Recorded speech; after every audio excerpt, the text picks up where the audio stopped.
2 महीनों तक हमारी बात नहीं हुई। 2 महीनों के बाद हमारी बात हुई तो उसने अब्बू की वफ़ात का अफसोस किया और मुझे तसल्ली दी और मुझसे कहने लगा कि अब बोलो क्या करना है, चलो कोर्ट मैरिज कर लेते हैं। लेकिन मैं नहीं मानी, क्योंकि 2 महीने पहले ही मेरे अब्बू की डेथ हुई थी। सारे घर में परेशानी थी, तो मैंने ऐसा करना मुनासिब नहीं समझा। मैंने कहा कि थोड़ा सब्र करो, मैं खुद अम्मी से बात करूंगी। मैंने अम्मी जान से इस बारे में बात की तो अम्मी जान ने मुझे बहुत मारा और साफ मना कर दिया कि ऐसा कभी नहीं हो सकता। मैंने उसे बताया तो वो बहुत परेशान हुआ और उसने बोला कि चलो अब तो कोर्ट मैरिज कर लो। लेकिन मैं फिर भी नहीं मानी, क्योंकि अब्बू की वफ़ात को अभी कुछ ही मंथ गुजरे थे।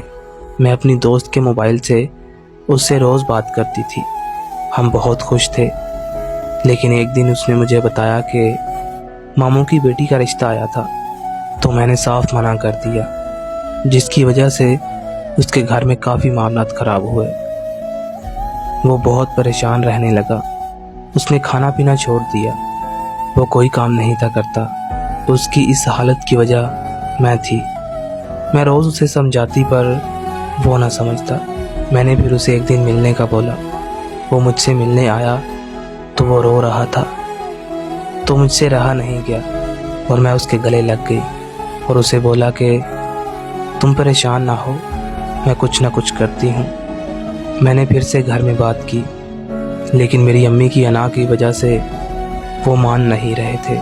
मेरी अम्मी ने कहा कि मामू के बेटे से शादी कर लो, तो मैंने साफ मना कर दिया। मैं उसके घर गई और उसकी अम्मी से माफ़ी मांगी और कहा कि उसे कहना कि हमारी शादी नहीं हो सकती, तुम शादी कर लो। उसकी अम्मी ने उसे सब कुछ बता दिया। जब उसने ये बात सुनी तो वो हमारे घर आ गया और मेरे घर वालों की उसके साथ बहुत लड़ाई हुई।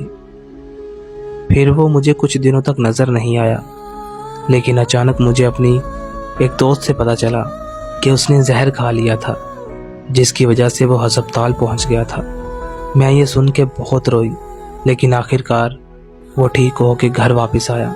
कुछ दिनों के बाद वो छत पर आया, मैं भी छत पर थी।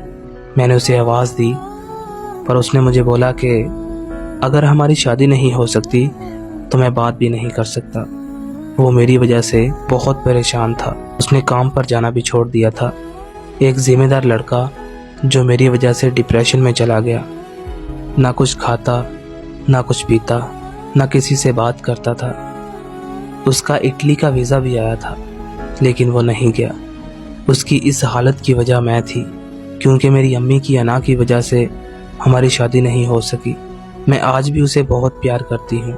वो आज तक डिप्रेशन से नहीं निकल पाया। मैं खुद को कोसती हूँ कि मैंने उसे क्यों प्यार किया।